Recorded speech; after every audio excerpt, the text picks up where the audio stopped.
You're listening to the Hazard Ground Podcast, with service members from across the military sharing their stories of combat and survival. And now, here's your host, Mark Zeno. Joining us now on the Hazard Ground Podcast, she has the distinction of being the first female to be promoted to the rank of general from the United States Military Academy at West Point. She is also an author. Title of her book is 24/7, The First Person You Must Lead Is You, and she has been a trailblazer her entire career for females, not only in the Army, but everywhere else. And her name is Brigadier General Retired Becky Halstead, and she joins us on the podcast. Ma'am, welcome. Thank you so much for being here. Hey, thanks for asking me. I appreciate it, Mark. All right, so let's start from the very beginning. You've had a very long and distinguished military career, but how did it get started? How did you end up at West Point? Well, I thought I was going to go to Ithaca College and play sports. That was my dream in high school. And then my mom read about the military academies being open to women in 1976, and she just read out of the newspaper. She said, "This sounds just like you." And when I turned around the room, there was nobody else in the room but me. My brother's gone. They split.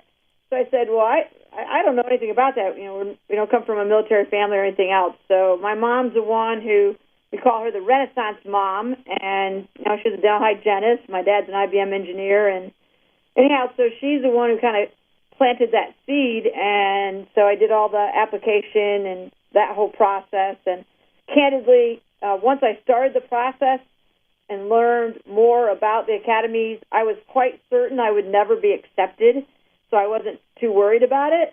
Thought my plan was still in place, and then in March of my senior year, I actually got an acceptance letter from the United States Military Academy. So, needless to say, I was quite scared. I mean, you're kind of like, it's exciting, but at the same time, I'm like, oh my gosh, now I have to go. I mean, you don't say no when you get accepted. So, and that's how I got there. What was your reaction to the letter, and what were your parents' reaction? Well, my grandparents lived right behind us, and so when the big yellow envelope came to the house from the United States Military Academy, my grandfather drove down to the high school and had me called down to the principal's office. It was really pretty funny because when the call came into my 12th grade English class, Mr. Smith says, Becky, you need to go to the principal's office, but that wasn't, that happened quite often. Anyhow, so I went down to the principal's office, and my grandfather was standing there, and he goes, open it, you got something from West Point. I said, Grandpa, I get a lot of things from West Point. It's always, one more thing I have to do or fill out or whatever. So I just didn't even think it would be an acceptance letter. And when I opened it up, I mean, literally, I don't remember at that point in my life ever having been totally surprised. It's like I had to read it twice. And then he took it home to my parents. I actually don't remember my parents, their response, because I don't think I was there when they read it, but the whole town just kind of, I come from a little town in upstate New York with no traffic lights.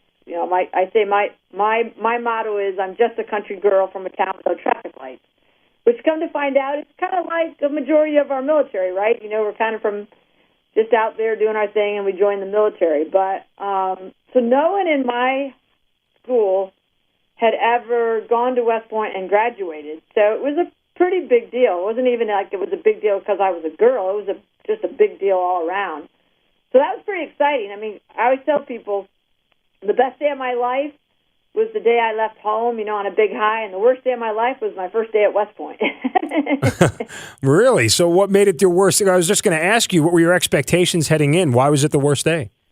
Well, I had dated one of my high school boyfriends. He went to the Air Force Academy, so he had done a really great job of, telling me how, the hazing goes and, spit shine in your shoes. He taught me how to do that before I got there. And, so I kind of felt like, okay, I know it's going to be hard.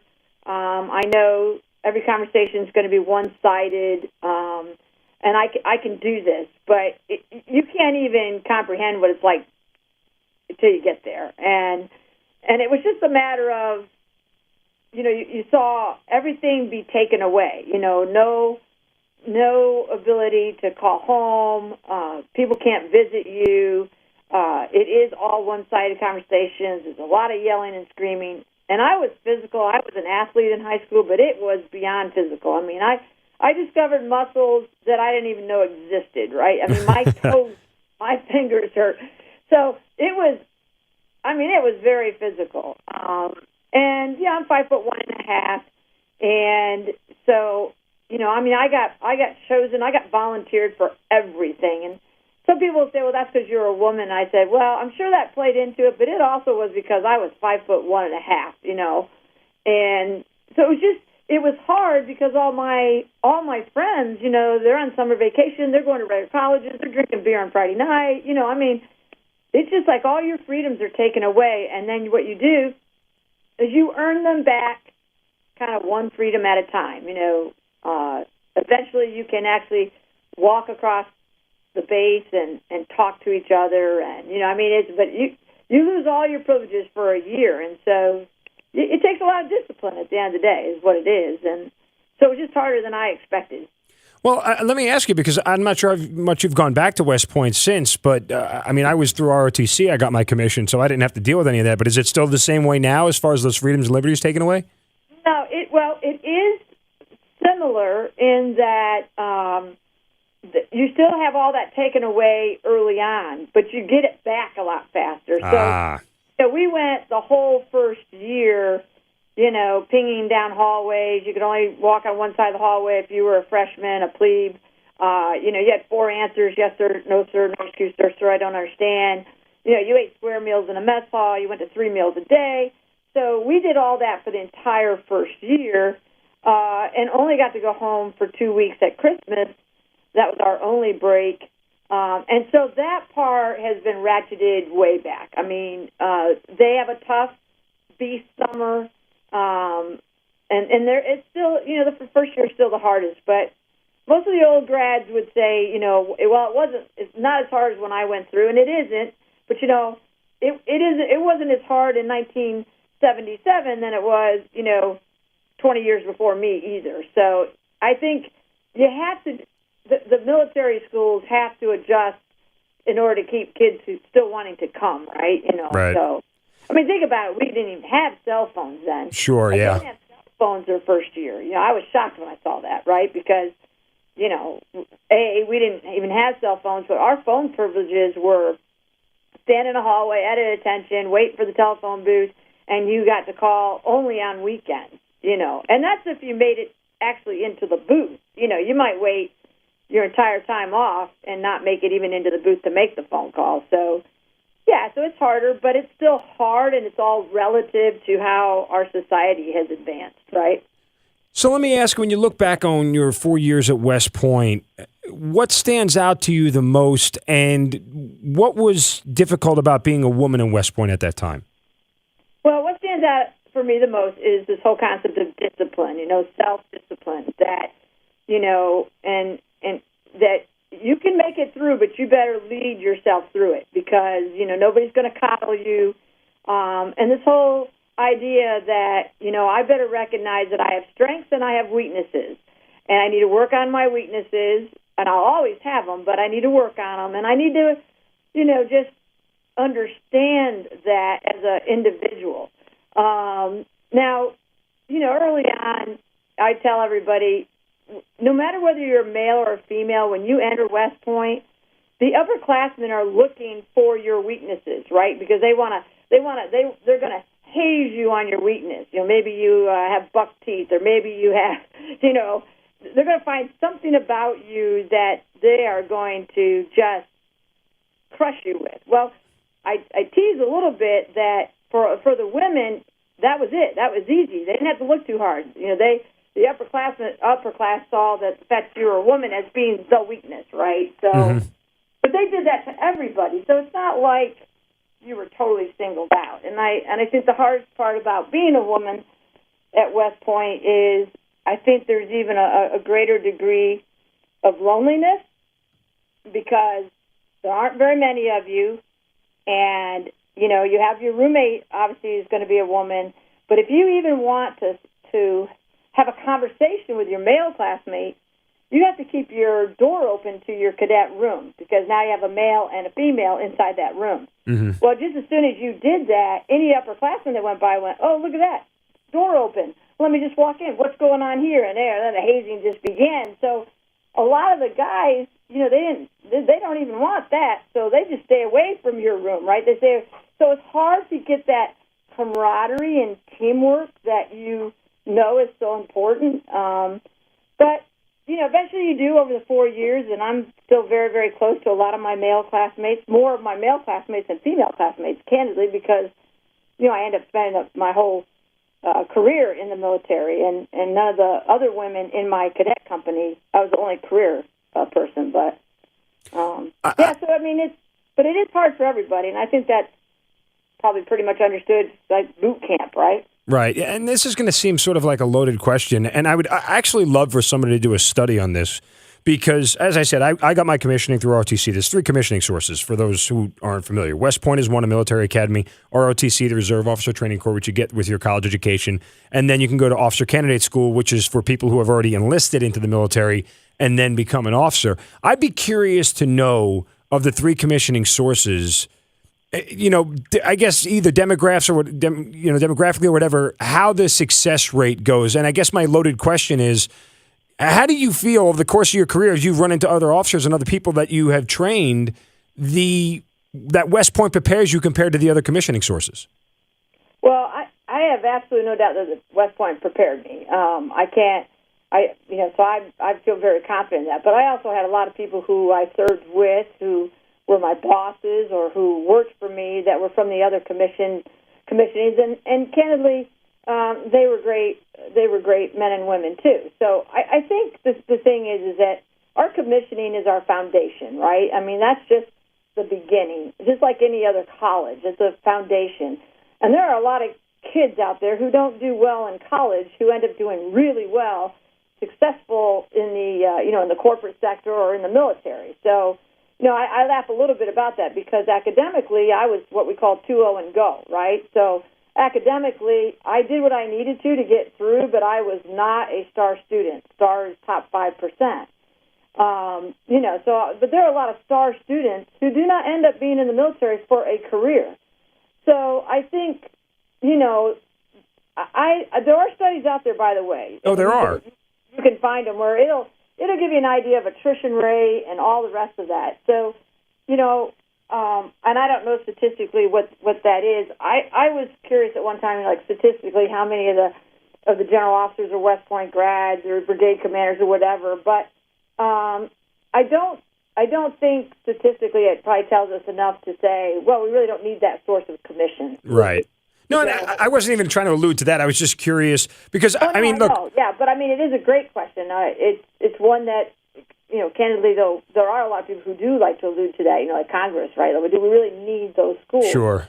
And I think the statistic or the thing that sometimes gets missed is, well, how many folks went through ROTC that did not get commissioned, but then turned out to be incredible servants to our nation anyhow, maybe in public service, or even just being, working for Apple and inventing something, right? Right. And I always tell people that the military academy, to me, is really not a military icon. It's a national icon because when you look at the leaders that West Point or the other academies, specifically for me, West Point, has produced to become leaders in our nation, it's incredible, right? Mm-hmm. And that, because that's what we're learning. We're learning to be leaders with character and competence. And candidly, as you well know, we need that just as much in the public sector and commercial sector as we do in the military, right? Absolutely, you said it. We figure that the commander-in-chief is always going to be a civilian,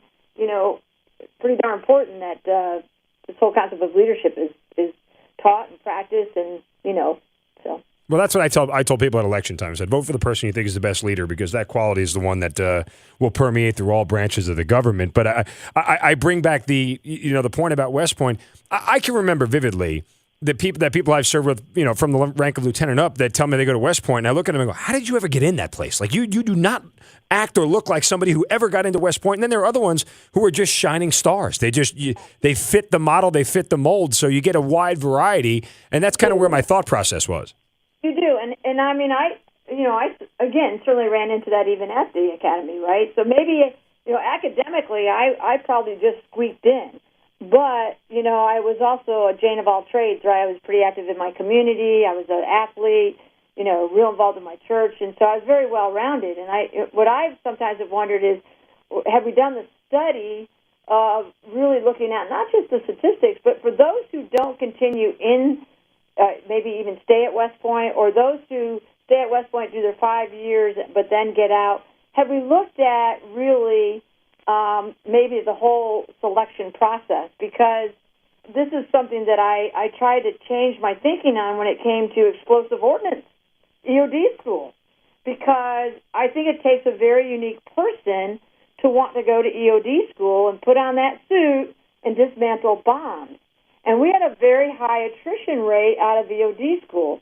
And so, I really challenged my leaders to go, look, we need to look at the entrance test. We need to look at, because we're obviously not picking the right people. So there's something about our analysis of accepting them into the school that we're not getting right. So if we could take the ones who are successful and figure out what is it, right? Because, again, I'll go back to the stars. I would love to know the statistic of all the people in my class that were top 5% that wore stars, on their collar, how many of them served a whole career or, served a career and became a general? Because, see, what happens is when we're choosing people to come into the academies or to the ROTC programs, pretty much everything's on paper, right? Mm-hmm. Well, I forget what the percentage is, but it's very high that the kids coming into West Point are either number one or number two in their high school class. Well, there's a lot of kids that are number one or number two in their high school class that really shouldn't be in the military, Makes sense. I mean, physically, they don't have the stamina, et cetera. So it's hard. I mean, if we had the perfect formula, we'd be doing a lot better in terms of attrition and everything. But, it is crazy how you'll meet somebody and go, sure, really? You went to West Point? Or really, you're in the military? Well, you graduate from West Point, and much like everybody else who starts out their military career as a lieutenant, you don't know what the future holds. Ultimately, you end up with the rank of Brigadier General before you retire. Was there a point there, the many years in between, where you realized that this was something you were going to do for a career and that you wanted to go as far as you could possibly go? Well, okay, so I think I probably knew I was going to do this as a career for sure right around the 8 to 10 year mark. Just because, I'm an engineer by trade, so mathematically, hey, I'm already halfway to retirement. Why would I get out now? Right. 10 years are going to go by so fast. So for me, it was more of a very rational decision that I'm doing well in the military. I'd gotten promoted early to major. So I was doing well in that regard, but I liked it. I had 2 company commands. I enjoyed the people most. I liked being a logistician and being in the Ordnance Corps, but what I loved most was the whole leading aspect of it, okay? I loved the chaos. I loved solving problems.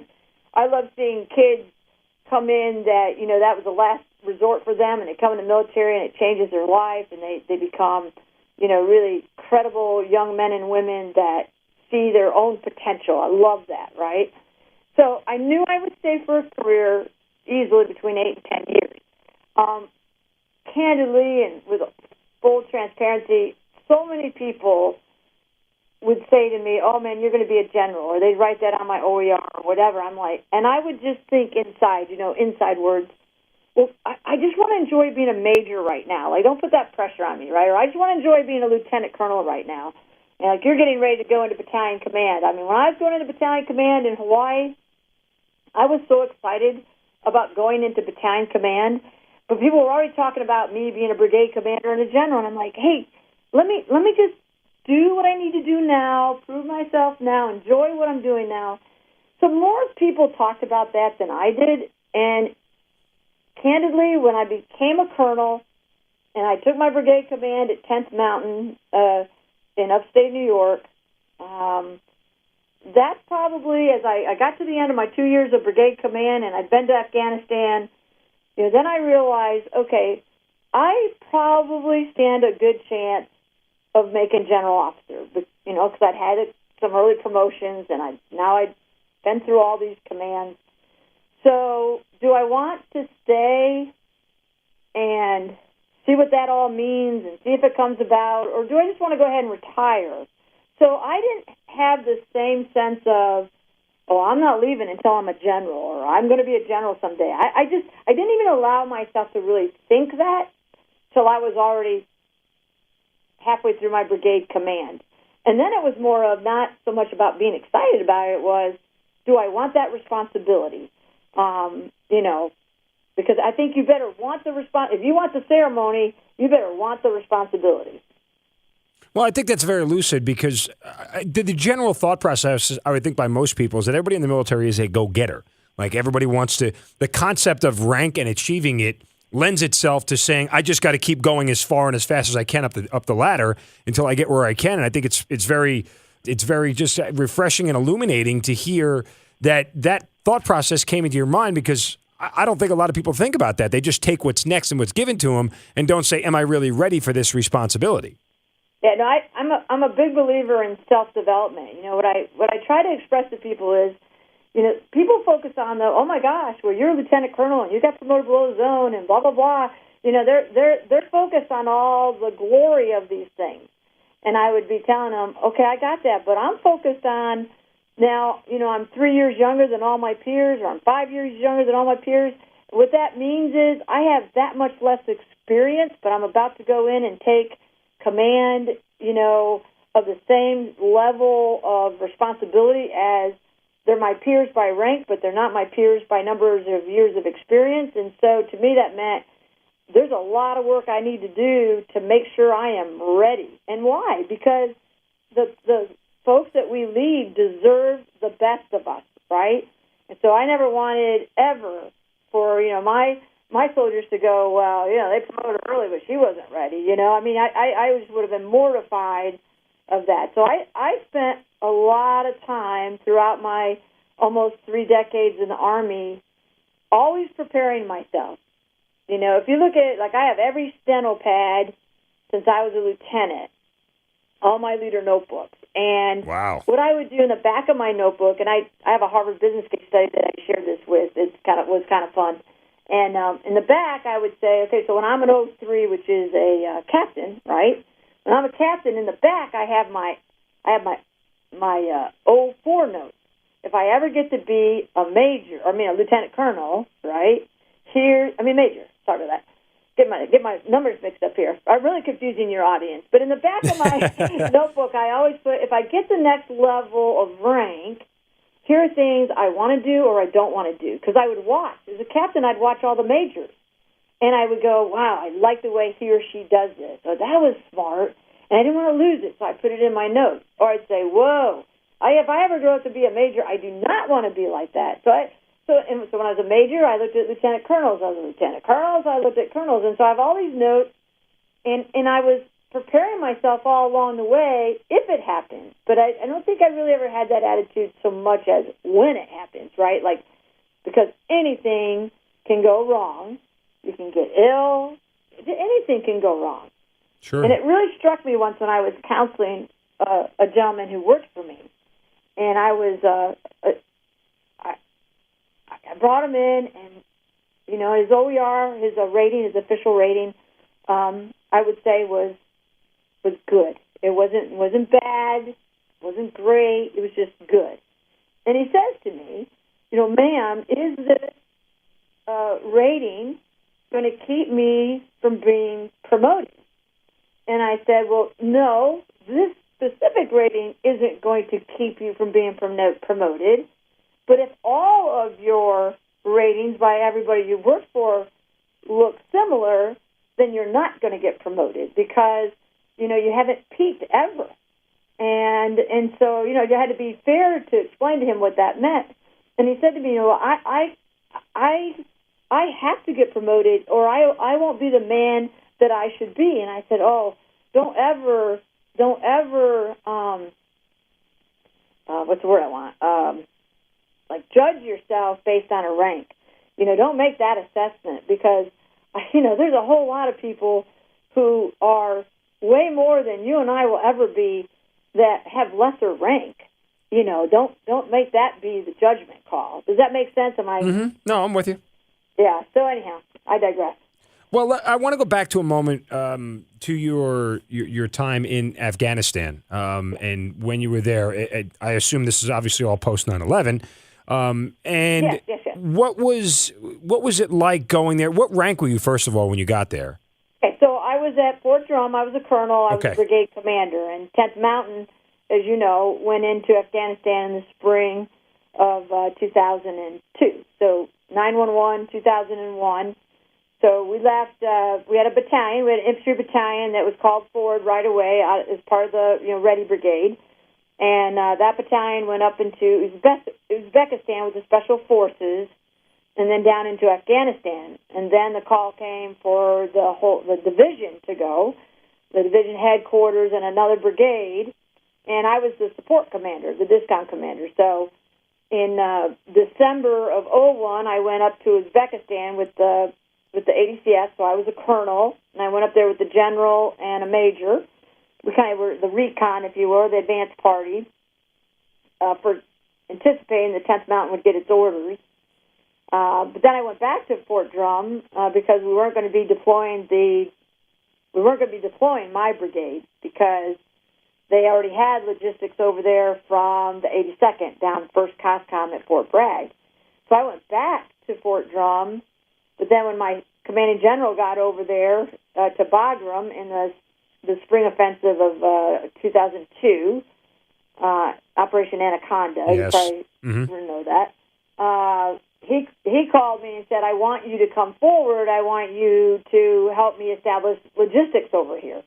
So I actually my brigade was back at Drum, and then I flew into Afghanistan to do that. But I was only there for a very short period of time, because I went back and changed command and went on to my next job. Gotcha. And for those listening, when General Halstead talks about logistics, that's all the maintenance, all the supplies, and all the transportation assets in the theater of operations that essentially you'd be in charge of, just to make sure that all the units the guys who are pulling the triggers and all the people up front on the front lines have everything they need, to include medical supplies and all that nature. So that's just that when you say logistics, that's what we're referring to. It's a whole mess of things.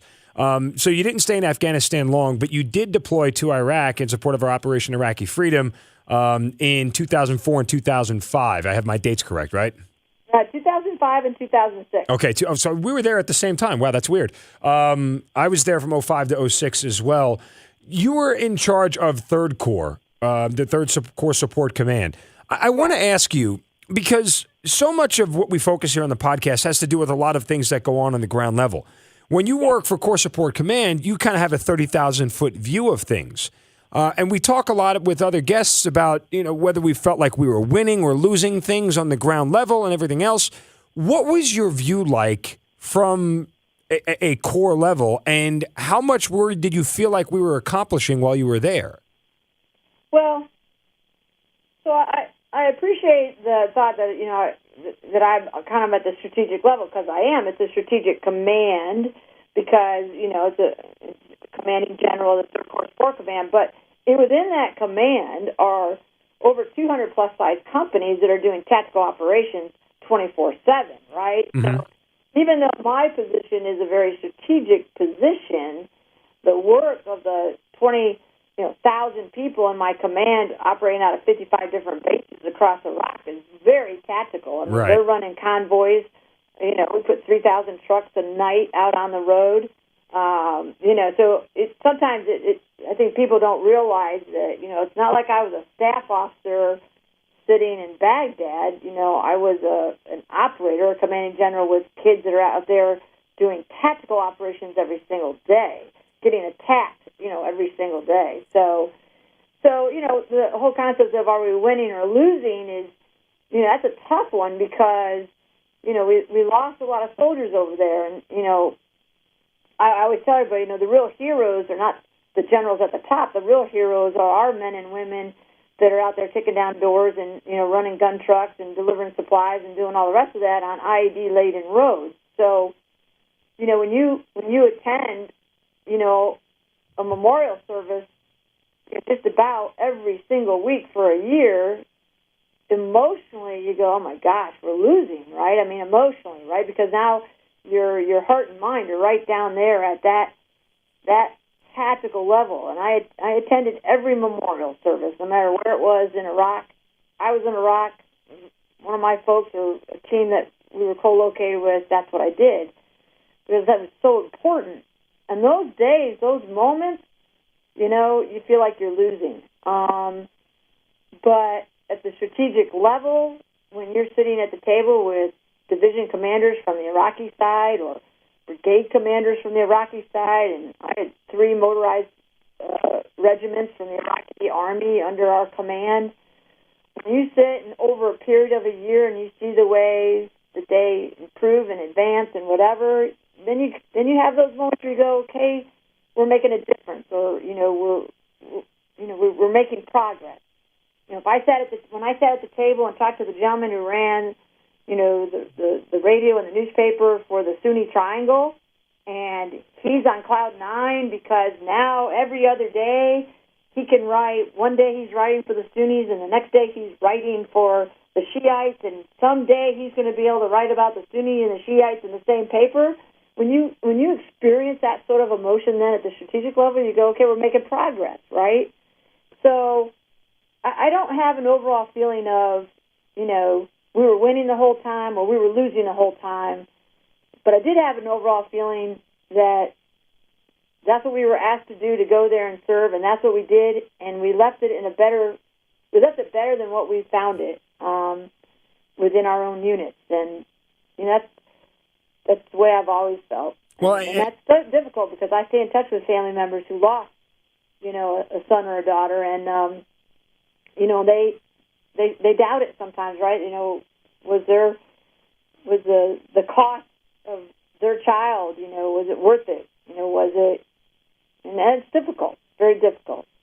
And let me, I guess winning and losing was I was kind of just getting, it's a bad way to phrase it, bottom line, because as somebody who's been there, yeah, I think you did it much more eloquent than I did as far as, winning and losing is in layman's terms on a day-to-day basis, but there are seminal moments. I remember in the first elections, that was a big day. Like, I just remember seeing how proud my Iraqi soldiers were. That made me feel proud, like we were winning on that day, and there were other days that we weren't. But I'd like to go back to, for a moment, some of the ceremonies and the toughness that you had to go through. So you were visiting, you were going to these memorial ceremonies, you say about one a week. Give me some perspective on the first one you went to, towards the end of your deployment. Do they get any easier, or is it harder because you're sitting here going, oh my God, it's another one of these things. When is it going to end? Like, kind of talk me through emotionally how all that went for you. It does not get easier. If anything, in a way, it gets harder because, the very first one I went to, the young man was killed the day before I took command. But as you know, once you take command, it's your command. Right. So we were still working through, the investigation, all the, what happened. And I was talking to the family on the phone. I always consider that young man and his family as part of our command because, I was still dealing with it when I took the flag, from my predecessor. So I remember that very vividly. And the thing is that even though we investigate, even though we emphasize discipline, even though all these things, with every single death, you assess yourself very, very hard. Could I have done something different? Especially when the enemy is sometimes ourselves, right? Mm-hmm. I mean, you get a call in the middle of the night, and the call it goes almost as simple as this: "Ma'am, we had a soldier killed tonight, and part of a convoy. And as the vehicle was rounding a curve in the road. It rolled, and 3 soldiers walked away, and 1 was killed. Now, within about 60 seconds, maybe 30 seconds, maybe 10 seconds, the reason why that soldier was killed was because he probably either didn't have his helmet on or he didn't have a seatbelt on, right? Mm-hmm. Okay, didn't have a seatbelt on. Oh, by the way, senior occupant of the vehicle, a sergeant, whose responsibility is to make sure everybody has their seatbelt on, has their helmet on, has their weapon locked and loaded. So for me, it was harder. It was definitely not easier. Harder as I went, because you beat yourself up and you go, what other ways can I communicate to soldiers all the way down to that lowest level, through 200 and some plus company commanders, 27 battalion commanders, all the brigade commanders? What else can I do to get the message down there that this concept of daily personal discipline can mean the difference between life and death? And when it's death like that, guess who the enemy is? Now we're the enemy. So for me it got harder. And I carry dog tags with me everywhere I go. I do a lot of speaking on leadership now, and on the fronts and the backs of those dog tags listed every name, rank, date of my soldiers killed over there. And and it just was tough. Doesn't get any easier. But I want to remember them, and I want to tell their stories. I want every bit of their life to have meaning, long after they were here. And candidly, sometimes I've used those to try to help kids who are suffering with PTSD, because there's so many, and I do as much as I can with some not-for-profit work. But I started right there in Iraq when, a soldier in a convoy who lives and his buddy gets killed, and, they can't really bring themselves out of that. And I'm like, look, I can't even imagine how hard it has to be to know that the gunner sitting right above your head, your friend, who volunteered to be on this convoy and got killed, why he got killed and you didn't. But here's what I do know. You are still alive, so live for him, right? Mm-hmm. Live a life that honors his life. Don't get in this foxhole of pity and waste your life, because that's a slap in the face, And candidly, I kind of translate that even down to things like you're about to take battalion command, right? Yep. And if I were officiating your change, I would tell you that when I handed that flag to you, I would say, Mark, command this battalion for all of those other lieutenant colonels who wanted command and did not get selected, because the difference between you and those who didn't get selected is not very much. Because there are a lot of other lieutenant colonels who are ready and willing and able, and they missed it by 1/10 of a point on a board or something, right? Mm-hmm. Command it for them too, and I don't know. That's how I live my life.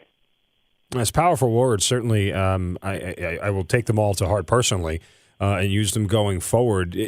I know this is kind of an odd question, but do you know the total number of people you lost under your command? I do, and I never share that. And here's why. Towards the end of my command, all of us have to do, all the generals, we have to do Pentagon news conferences, right, where we stand in front of a blank screen over there in Iraq, and we get to have a whole host of people ask us all kinds of questions, and they're sitting in the Pentagon. And during that Pentagon news conference, I got asked that, how many soldiers did I lose? And I said, I am not going to answer that for you. And they said, well, why not?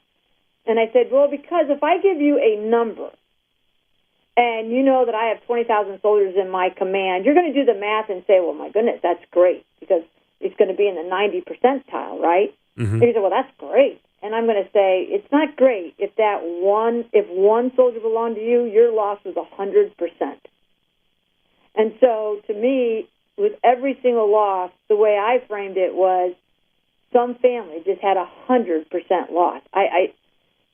Going into Iraq, I had some personal goals, that only I knew about. And, certainly one of those was to absolutely minimize the loss of our soldiers. Realistically, going into Iraq, into combat for a year with 20,000 soldiers, I kind of realistically know the chances of us coming out without losing anybody would be just miraculous. Next to zero. Yeah. Yeah, right? I mean, because we're such a huge command, and we're all over the roads, and we're all over the country. So, and one of my other ones was I absolutely wanted not one loss of life to be because of suicide. And I am very proud to say that we did not lose one soldier because of suicide. That's and that awesome. was a big focus for me because, it's just it's bad enough when you lose to the real enemy, but to lose to suicide is so hard. So anyhow, so I don't share those numbers. I'm sure they probably go out there and find it somewhere, but I just don't share it because I also went to a lot of memorial services for, I was a commander of Balad. There was 30,000 people on that base. We had lots of core units there. And I can remember coming out of a memorial service for one of our Samoan soldiers. And as soon as I came out of the memorial service, my guys met me and said, "Ma'am, we, 2 more soldiers were just killed at a checkpoint." And those soldiers they were not part of the COSCOM, but they were part of the brigade that did security on our routes and outside of roads that we used. And so there's no way I wouldn't go to that memorial service, right? So but it hit me when I came home that I'm not so sure a week went by that I didn't go to a memorial service. That's just I can't fathom that. I mean, the handful I went to in my deployment, again, I was at the ground level on my first deployment. It was just it felt like too many for the amount that I went to. And to have to do that on a weekly basis, it would gut some people. I think that's natural. I think either you become totally immune to it and you just stop going, which I think would be like a defense mechanism. Forgive my Psych 101 analysis here, but or it just becomes so much emotionally that how do you continue to deal with that? I mean, I don't. And you said you made calls to parents and stuff. Like, how do you pick up the phone and make that phone call?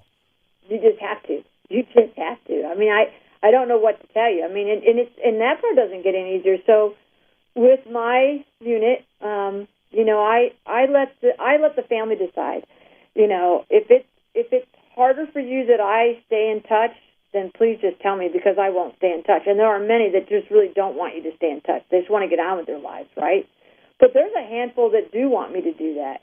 And then I have to, then I go, well, you know what?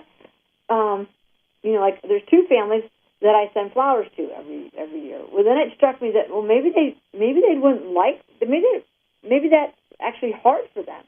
So I just flat out asked them. And it used to be that they had a Gold Star family. Once a year, all the Gold Star families would come to Washington D.C. and there was a big memorial, and it was a very healing thing for the families. To be able to, because that's a common bond that they all had. They lost someone. They stopped having them because under the president at the time, I guess it was a not-for-profit. So it was one of those deals where if the government supports one not-for-profit, that is, they have to support all. So they canceled having those memorials in D.C., which I thought was terrible because of all the ones that should be out there is if you've given your life for this country, I think we could probably make a waiver on that. But so I went to it twice. But it's just gut-wrenching, and it does, when you say it takes an emotional toll, I'm sure it does, but I think it also keeps you real, and it keeps you connected. I don't stay real connected to the Army in terms of, I'm not out there, lobbying and all that kind of stuff. Where it keeps me connected is for the health of our military. I do a lot with chiropractic and whole food nutrition and PTS and the Brain Treatment Center in California to try to help veterans and active duty to be healthier about their lives, because I do know that it does take an emotional toll, and if you have an emotional toll, you have a physical toll, right? Mm-hmm. So that's kind of my interaction of how I've used this experience to try to help other people. because we do all deal with it differently, and as you well know. And again, some of it's out of a sense of responsibility. I mean, there's no way there's not one part of you that wants to go to a memorial service. Not one part of you, you know. But it's something that I think, as a leader and as a commander, but I must, and I must show the soldiers that we have to continue the mission. We have to mourn, and it's okay to cry, and it's okay to hug, but then we got to get back on that Humvee and back on that horse, and we got to get out and continue the work that we are here for. And we can't do it by ourselves. We need to do it together. And so there is a strength that should come also from that. And then it always, for me, it always goes back to and honoring that life. That's the reason why I had just before I retired, I had my driver go engrave all these dog tags. You know, and it's not like I have 50 dog tags. Okay, I have dog tags where there are lines. You know, the name, the date, and the rank. So there's lots of lines on each side of the dog tags. But you know, I carry those with me because I don't want to forget. Because that's the greatest fear that parents have. You know, I've had parents tell me, Becky, we will never forget, but our fear is that this nation will forget. I said, I can't speak for the nation. I can only speak for me. And I will not forget. And I will carry these dog tags with me. You know, when you say that, it's saddening, but it's so real. You know, yeah. I can't imagine being as a parent, you know, the loss of a child in and of itself, but the idea that the nation would forget them, that is scary, because then I think that's when parents feel a sense of what was the purpose? What if everybody's going to forget, what's the purpose? And I think that's really something that's hard to deal with. It is very, and that's why you know, when we decide, well, what not-for-profit should we donate to? Do your homework, right? Make sure that it's a not-for-profit, that your money is going to help the veteran, not pay a CEO or a staff or whatever. It should be going to help that veteran. I mean, do due diligence and make your money worth it. You know, make it count. When I do my volunteer work or send my book out to not-for-profits just to give as gifts to veterans to try to help them, whatever it is, you know, but that's how we honor our fallen, right? I mean, we cannot forget them, and we can't forget the ones who've experienced it. You know, right now I'm working with a friend to put a bill through Congress that's called No Hero Left Untreated. You know, just with the concept of that we want to make every possible resource available to our veterans. You know, and it can't be just what you get at the VA. If there's other treatment out there that's available, that's working, especially when it comes to suicide and PTS, then we ought to make it available. That's what we owe them, you know. So, anyhow. All right, so from somber thoughts to happier ones. In January 2005, you find out you're going to get promoted to Brigadier General, or you get promoted. Take me through the process of how you were notified, what you were told, and, you know, did you realize at the time that you were the first female graduate of West Point to become a general officer? How does that go down? Oh, that's pretty funny. I wasn't tracking being first for West Point, so I wasn't tracking that. But when I got promoted early to colonel, I had received an email saying, "Hey, congratulations! You're going to be the first woman graduate to make colonel." And I went, "Oh, okay, well, whatever." Yeah, so I really wasn't. I wasn't tracking it. So, but because I knew I was the first woman to make colonel, you know, when I made general, I knew then by default I knew I was the first woman. Yeah, and my feeling about that was always, well, I know it now, you know, but that's for other people to talk about. It's not for me to talk about. I mean, if you know, somebody wants to use that in an introduction, okay, got it. You know, it's in my bio, it's on Wikipedia, but I just don't go around, you know, telling everybody, oh, I don't know if you know, but you're talking to the first female graduate West Point. Well, but I mean, you seem like in talking to you that nothing was really ever a surprise. Like for you, it was just a matter-of-fact moment. Oh, by the way, you're being picked up for general. Well, the being picked up was a little bit of a surprise. You know, I mean, when you're in as long as we're in, you know, you kind of know you're being looked at, right? Sure. But to me, well, you don't know you make it till somebody slaps it in your hand and says you made it. So that still was a surprise. I was working for a 4-star general, and we'd had a Christmas party over at his house for the staff.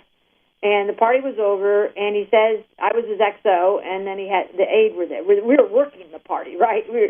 And so he says, hey, you two, come in here. I want to talk to you about this party tonight. So we both thought we'd screwed something up. We were like, oh, no, didn't hand out the hors d'oeuvres right. But so he says, wait right here. And he went and got his wife, and he brought his wife in. And I write about this in the book. And then all of a sudden he says, I have an announcement to make. And he stuck out his hand towards me, like he's going to shake my hand. And he says, guess who's going to be on the next Brigadier General list? So that in itself was a surprise. And what he'd done, he'd gone up to and gotten off of his dress mess his bullion stars. How he had 4 individually sewn on his cuff, and he just took a pair of scissors and cut one of them off.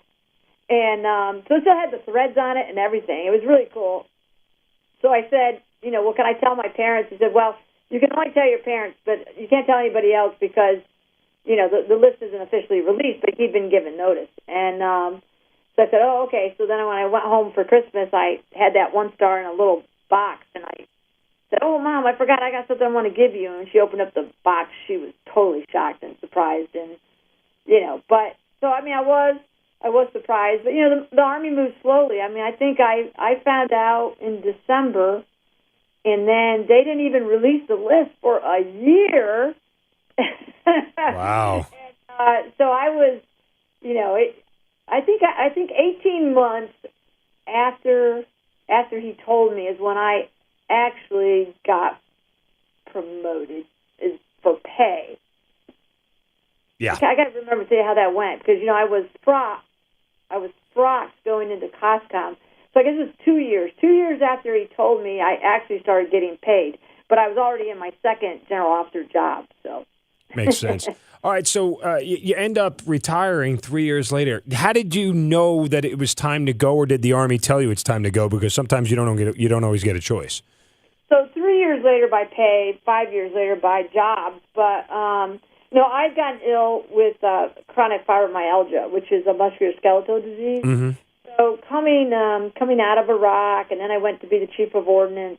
I kind of thought maybe I could deal with the illness and still stay on active duty.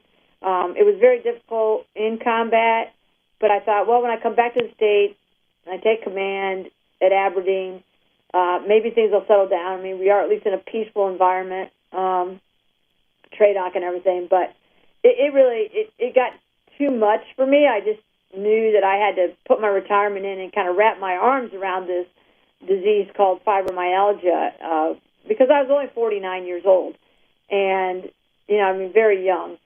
And so I put my letter in to the 2-star board saying that I was retiring. And then they came back and said, you're going to have to do better than that because we're just going to ignore that letter. And I said, okay. So I had to write another letter stating my, my medical situation so that they would not consider me for my 2nd star. But, and I think it was the right thing to do. It's very hard to do. I love the Army. I would have loved to continue to serve in any capacity. But, at the end of the day, it's not fair because, you've been to the Ordnance Center in school, and you look up on the wall and you see your fellow teammates that are fellow generals, and only one of you is going to make the 2nd star. Maybe one will make it, maybe none will make it, but we don't get many. And, when I look up there and I see their faces, and I grew up in the Army of almost 3 decades with all those people, I go, if I stay in and the Army chooses me, and then my situation gets so bad that I have to leave, I've just robbed one of them of their opportunity to be a 2-star even earlier. That's if I got selected, right? Mm-hmm. So I just decided that, the right thing to do, based on how horrible I felt, was I needed to retire. And when I took my last PT test, my driver, Sergeant Tempowski, says, ma'am, you cannot retire. You do circles around some of these other generals. Just look at your PT test. And I said, well, here's the deal, Sergeant T.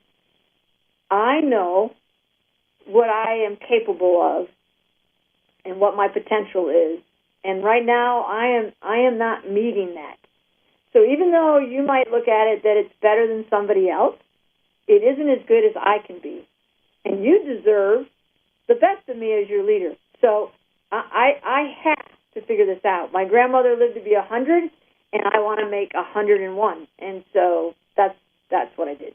Wow, certainly a wonderful sentiment, to say the least. So you get out and you move on to civilian life. The book, it's called 24/7, The First Person You Must Lead Is You. What was the impetus for writing it, and what do you want people to take from it? Well, as I have gone out in the corporate sector and spoken on leadership, I tell stories. I'm a storyteller. And I hear a lot of stories about the men and women that I served with. The gentleman in charge of my physical security in Iraq. My driver. All these men and women that I served with. And so when I get done, I only get to speak for 45 minutes or an hour, and then people would come up to me and say, "Oh, how can I learn more? Please tell me you have a book." And I'd be like, "No, I don't have a book, but I'm working on one." And so in order to be able to tell more stories and have more depth to the keynotes that I give, I finally just sat down and wrote this book.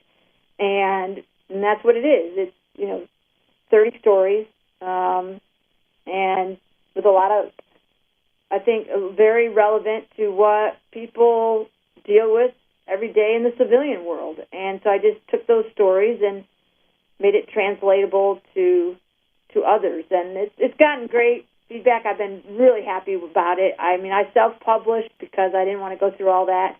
I didn't want somebody telling me what I could write or could not write, or they like my title or they don't like my title. I just said, forget it, I'm going to self-publish. And I did that through Amazon. And I love giving the book away. So, especially when it comes to veterans and not-for-profits and schools.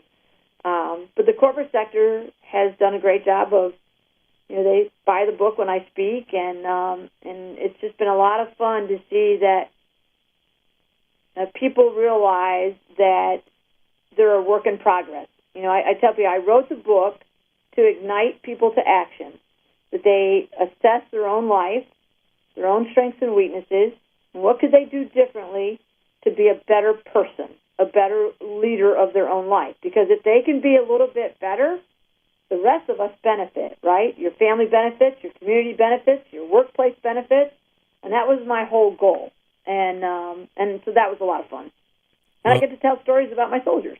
And that's kind of the stuff that, obviously stays with you forever. Everybody who's ever been in the military who's shared time, whether it's in combat or in peacetime with other soldiers, obviously there's a connection there. There's a brotherhood, there's a bond that I don't think you find in any other corporate life, any other corporate environment whatsoever. So finally, my driver, I still stay in touch with him. He was a specialist and a sergeant when he drove for me. Now he's he's an E7, but he's in the reserves, and he's a policeman in New Jersey. And we talk on the phone. He goes, "Ma'am," he just loves that he's in the book. And by the way, I don't name anybody in the book because I didn't want anybody to be left out. So I tell the stories, but people's names are not in there, except for one, which was my soldier, Sergeant Halstead, who was killed and then received the Silver Star. And so, and before I published my book, I sent the book to his parents and said, look, here's how I'm doing this, but I want your permission. I want you to know that this is how I want to honor him and continue to, let people know of his sacrifice. And he was the only Silver Star recipient in my command. But at any rate, when I talk to my driver, he just gets so excited, like, "Hey, ma'am, I still use that story too," and I tell people that story. It's called the cheeseburger story, but I use that with my soldiers at training and my policemen at work, and so it keeps you really connected. And he on his own probably couldn't write a book and get the same level of reception, and so it's nice that I can do that. And there isn't anybody that I go out there they don't know about my driver and the cheeseburger story, right? That's pretty cool. Well, ma'am, your career is something to be marveled at and something to be told just in and of itself. But the way you've expressed it and the emotions and things that you've taught us throughout this episode of the podcast, I think people will We'll certainly want to look forward to the book and what's in it, and certainly we thank you for everything that you've done, not only for our country, but the way you continue to go out there and hope to change lives and make things for the better for people. I certainly, tip my cap to you, but as someone who still wears a uniform, I certainly salute you, ma'am, for everything that you've done, and we appreciate you being here. Well, thanks, Mark, and just remember, A, I salute you right back, and I thank you for your service, okay? And B, I've looked at your podcast and listened, and, you and I both know as officers, who the real heroes are. And, those young men and women that are putting those muddy boots on the ground every single day. And so for you to even interview me with the other folks that you have interviewed who are, multiple deployed times, 3, 4, 5 times, and Silver Star and all these other things, it's humbling to even be really in their presence, and I've always felt that about my soldiers, and so I appreciate what you're doing to bring their stories to life for people so they can really understand the sacrifices that they and their families have made, okay? So I appreciate what you do. No, thank you. Brigadier General retired Becky Halstead. Amazing thoughts. Thank you so much. You're welcome. Have a great day. You've been listening to the Hazard Ground Podcast, hosted by Mark Zeno and produced by Matt Pasquarella. If you have an interesting story to tell and you'd like to be on the show, send us an email at hazardgroundpodcast@gmail.com. And if you like the show, don't forget to subscribe, rate, and review on iTunes. Thanks for listening. We'll see you next time.